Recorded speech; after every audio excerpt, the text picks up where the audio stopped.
J'ai honte de l'avouer, mais je passe mes nuits à serrer cette graine entre mes doigts, comme si elle allait me donner une réponse que ma mère n'a jamais eu le temps de formuler. Plus je la regarde, plus elle me semble vivante, une petite chose qui palpite sous ma peau, qui me rappelle que je n'ai rien fait de ce qu'elle aurait voulu.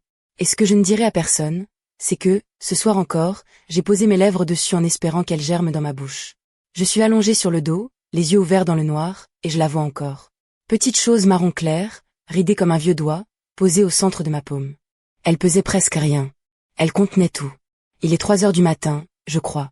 Le radiateur claque dans le coin de la chambre. Ma femme dort à côté de moi, son souffle régulier comme une horloge lente. Moi je suis ailleurs. Je suis à l'intérieur de cette graine. La nuit dernière, j'ai rêvé que je la plantais. Dans le rêve, j'étais debout dans un champ que je ne connaissais pas, quelque part dans le sud-ouest, la terre rouge et sèche entre mes doigts. La graine germait en quelques secondes, une tige verte qui montait trop vite, trop droite, comme un fil tendu vers le ciel. Et puis la plante fleurissait en une fraction de seconde, des fleurs d'un rose que je n'avais jamais vu, pas un rose normal, un truc presque électrique, comme si la couleur elle-même était en train de brûler. Et je me suis réveillée avec le goût de la terre dans la bouche. Pas un souvenir. Un goût réel, acide et minéral. J'ai dû me lever pour boire un verre d'eau. Ma mère m'a donné cette graine il y a 12 ans. Pas donné, non. Confé. C'est le mot qu'elle a utilisé. Elle était déjà malade, elle le savait, même si personne ne le disait encore. Ce jour-là, nous étions dans son jardin, un petit carré de terre derrière l'immeuble du 19e arrondissement, coincé entre un mur tagué et un abri de jardin qui fuyait. Elle avait les mains pleines de terre, plantée jusqu'au poignet dans le sol, et elle m'a regardé par-dessus son épaule avec cette expression qu'elle prenait quand elle s'apprêtait à dire quelque chose d'important, une chose qu'elle avait répétée 100 fois dans sa tête et qui sortait toujours de travers. Tiens. Elle a sorti sa main droite de la terre, a essuyé ses doigts sur son tablier, et m'a tendu une enveloppe en papier craft, jaunie sur les bords. Pas scellée. Fermée par un bout de ficelle noué 3 fois. Je l'ai prise. Elle était légère. Presque vide. Qu'est-ce que c'est? Des graines. Elle s'est remise à creuser, comme si c'était une conversation normale, comme si on parlait du temps ou du pain qui avait augmenté. Une variété de blé. Celle de mon grand-père. Il l'appelait la dorée de Sorge. Sorx. Un village dont je n'avais jamais entendu parler. Un nom qui sonnait comme une cloche fêlée. Elle existe plus, dans le commerce, a-t-elle continué. Y a plus que ça. C'est tout ce qu'il reste. Elle n'a pas dit, garde-les. Elle n'a pas dit, plante-les. Elle m'a regardé une dernière fois, les yeux plissés à cause du soleil qui tapait entre les immeubles, et elle est retournée à ses tomates. La conversation était finie.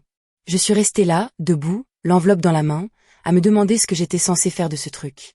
J'avais 39 ans, un boulot dans un bureau qui n'existait plus, un mariage qui commençait à faire des bruits de fissures, et ma mère me confiait des graines comme si j'étais le gardien d'un temple. Je ne savais même pas faire pousser un basilic sans le tuer en 3 semaines. Mais je n'ai pas jeté l'enveloppe. Je l'ai mise dans le tiroir de ma table de nuit, le même tiroir où je gardais les vieilles cartes postales, les chargeurs cassés, les choses que je ne savais pas où ranger mais que je n'arrivais pas à jeter. Elle est restée là, entre un briquet vide et un manuel de tricot que ma femme avait acheté par erreur, pendant des années. Je la voyais tous les soirs. Je l'oubliais tous les matins. Et puis, il y a 3 mois, j'ai reçu un appel. Le téléphone a sonné à 20h45, un jeudi. Je regardais la télé sans la voir, le son baissé, les images qui défilaient sans laisser de traces. Un numéro que je ne connaissais pas. J'ai hésité. J'ai décroché. Monsieur Four. Une voix de femme, jeune, un peu tendue. Professionnelle mais pas froide, le genre de personne qui a répété son appel 3 fois devant un miroir. Oui. Je suis Léa Dumont, du Centre de ressources biologiques de l'INRAE. Nous avons retrouvé votre nom dans les archives de la collection privée d'un certain Pierre Faure. Pierre Faure. Mon grand-père. Celui que je n'ai jamais connu, parce qu'il était mort avant ma naissance, emporté par un cancer du poumon dans un hôpital de Périgueux. Celui dont ma mère parlait toujours avec un mélange de fierté et de tristesse, comme d'un héros oublié. J'ai posé la télécommande. Le Centre de ressources biologiques, c'est une de ces institutions qui existent sans faire de bruit. Un bâtiment en béton quelque part en banlieue, des rangées de congélateurs à moins 18 degrés Celsius, des tubes en plastique étiquetés à la main, et des gens en blouse blanche qui passent leur vie à empêcher le monde de perdre ses plantes. Quand j'y suis arrivée, 3 jours après l'appel, je ne savais pas à quoi m'attendre. Une espèce de bunker de la biodiversité, peut-être. Un musée où chaque graine était un trésor. En réalité, c'était plus modeste. Un long couloir blanc, des néons qui grésillaient, une odeur de désinfectant et de vieux papier. On m'a fait signer un registre, on m'a donné un badge en carton, et on m'a conduit dans une petite salle au bout du couloir. C'est là que j'ai rencontré Léa. Elle était plus jeune que je ne l'avais imaginé. 25 ans, peut-être 26.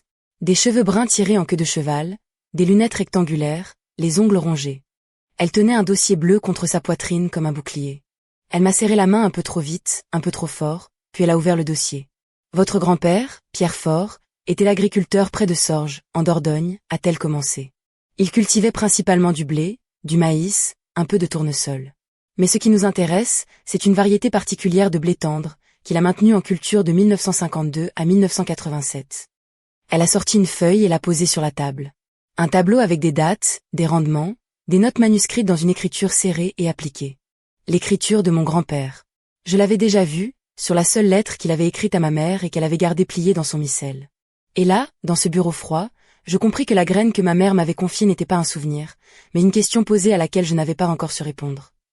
La variété n'a jamais été inscrite au catalogue officiel, a continué Léa. Votre grand-père ne l'a jamais commercialisée. Il a simplement gardé, cultivé, transmise. Sa voix a hésité sur le dernier mot. J'ai compris pourquoi une seconde plus tard. Cette variété présente des caractéristiques que nous n'avons jamais documentées. Elle a tourné la feuille. Résistance à la sécheresse, bien sûr. Tolérance à la salinité. Des traits intéressants, mais que l'on retrouve ailleurs. Avez-vous déjà reçu un objet apparemment ordinaire, comme cette graine, qui cachait des qualités aussi puissantes et inattendues que la résistance à la sécheresse ou la tolérance à la salinité, et qu'avez-vous fait de ce secret? Elle s'est arrêtée. Là, le silence a pris une autre épaisseur. Ce n'était plus un silence d'attente. C'était un silence de quelqu'un qui mesure ses mots. Le problème, a-t-elle dit finalement, c'est qu'une partie des données de 1968 à 1975 a été effacée. J'ai cligné des yeux. Effacée? Oui. Nous avons retrouvé les enregistrements des années 50, 60, et la reprise après 1975. Mais entre 1968 et 1975, c'est un trou. Un blanc. Comme si quelqu'un avait délibérément retiré ces pages. Je ne comprenais pas où elle voulait en venir. Je voyais la feuille sur la table, les lignes manuscrites, les chiffres qui dansaient devant mes yeux sans former de sens. Et ensuite, j'ai demandé. Léa a posé une deuxième feuille à côté de la première. Un document plus officiel, avec des tampons et des logos. Un rapport d'analyse. Je n'ai pas eu le temps de lire le détail que son doigt s'est posé au milieu de la page. Nous avons fait analyser les graines prélevées dans la collection de votre grand-père en 1983. Il y a 3 échantillons. L'un d'eux, celui étiqueté blé doré de Sorges, récolte 1971, présente un profil génétique incompatible avec la période indiquée. Elle a relevé la tête. Ses yeux derrière les lunettes étaient fixes, comme si elle essayait de me transmettre un message par la seule force de son regard. Ce que je suis en train de vous dire, Monsieur Faure, c'est que les graines étiquetées 1971 n'ont pas pu être récoltées en 1971. La signature génétique suggère une sélection intervenue bien plus tard. Après 2005, probablement. J'ai cru avoir mal entendu. Mais c'est là que j'ai vu son expression, quelque chose entre la peur et la conviction. Elle savait ce qu'elle disait. Et elle savait ce que ça impliquait. Elle n'osait pas le dire. Alors je l'ai dit pour elle. Vous êtes en train de me dire que les graines ont été modifiées. Elle n'a pas répondu. Elle a simplement refermé le dossier et m'a regardé. Le plus drôle, c'est que je n'ai pas pensé tout de suite à l'enveloppe. Je suis rentrée chez moi, j'ai tourné en rond dans l'appartement, j'ai ouvert le frigo sans savoir ce que je cherchais, je l'ai refermé. Ma femme m'a demandé ce qui n'allait pas. J'ai dit, rien. Un mensonge à usage interne, le genre qu'on se dit pour ne pas avoir à expliquer ce qu'on ne comprend pas soi-même. Le lendemain, je suis retournée au jardin des plantes. J'y étais déjà allée, 20 ans plus tôt, avec une fille dont j'ai oublié le prénom. Ce jour-là, je ne me souvenais que du ciel gris et des pigeons qui picoraient entre les bancs. Il faisait froid. Un froid de fin d'automne qui s'infiltre sous les vêtements et reste là, dans les os, comme une mauvaise nouvelle qu'on attendait. Le bâtiment des collections historiques se trouve au fond, derrière la galerie de paléontologie, un bloc de pierre grise qu'on remarque à peine. J'ai sonné à l'interphone, donné mon nom, attendu que la porte émette un grésillement. Un gardien en uniforme m'a ouvert sans un mot et m'a indiqué l'escalier. J'ai monté 3 étages. Les marches étaient usées au milieu, creusées par des décennies de passage. Il y avait une odeur de vieux bois et de poussière de plâtre. Rien d'inquiétant. Rien qui préparait. Au 3e étage, une porte vitrée avec l'inscription « Collections historiques, accès réservé ». Derrière la vitre, je voyais une grande salle éclairée par des lampes à bras articulés, des rangées de classeurs métalliques qui montaient jusqu'au plafond, des boîtes en carton étiquetées à la main. Et au fond, assise à un bureau encombré, une femme d'environ 60 ans, en blouse blanche, qui ne m'a pas vue tout de suite. Elle lisait quelque chose, les lunettes perchées sur le nez, une mèche de cheveux gris tombant sur son front. Je voyais ses lèvres bouger à peine en lisant, comme si elle prononçait les mots tout bas pour les vérifier. Madame Legrand. Elle a levé la tête. M'a fixé une seconde, puis s'est levée sans dire un mot. Quand elle s'est approchée de la porte, j'ai vu qu'elle boitait légèrement de la jambe droite. Elle a ouvert sans me demander pourquoi j'étais là. Vous êtes le petit-fils de Pierre Fort, a-t-elle dit. Pas une question. Un constat. Oui. Elle a incliné la tête, comme si elle évaluait quelque chose, puis elle m'a fait signe d'entrer. Asseyez-vous. Elle a désigné une chaise pliante devant son bureau. Je me suis assis. Elle est restée debout, appuyée contre une armoire métallique, les bras croisés. Je sais ce qui vous amène, a-t-elle commencé. Leah M.A. Pravenue. Mais il faut que vous compreniez quelque chose avant que je vous montre quoi que ce soit. Sa voix était calme, trop calme. Le genre de calme qui sert à contenir quelque chose de plus gros. Il n'y a aucune trace de modification dans les registres officiels. Aucune. Pas parce qu'on aurait falsifié les documents. Parce que les documents n'ont jamais existé. Alors il ne reste plus que cette graine, la seule chose que ma mère m'ait jamais confiée, et je dois comprendre ce qu'elle cache, parce que les documents n'ont jamais existé. J'ai attendu la suite. En 1975, votre grand-père a cessé toute collaboration avec le centre. Il a arrêté d'envoyer ses échantillons. Il a refusé de répondre aux appels. Pensez-vous que le grand-père avait raison de rompre toute collaboration avec le centre en 1975 ? Personne n'a jamais su pourquoi.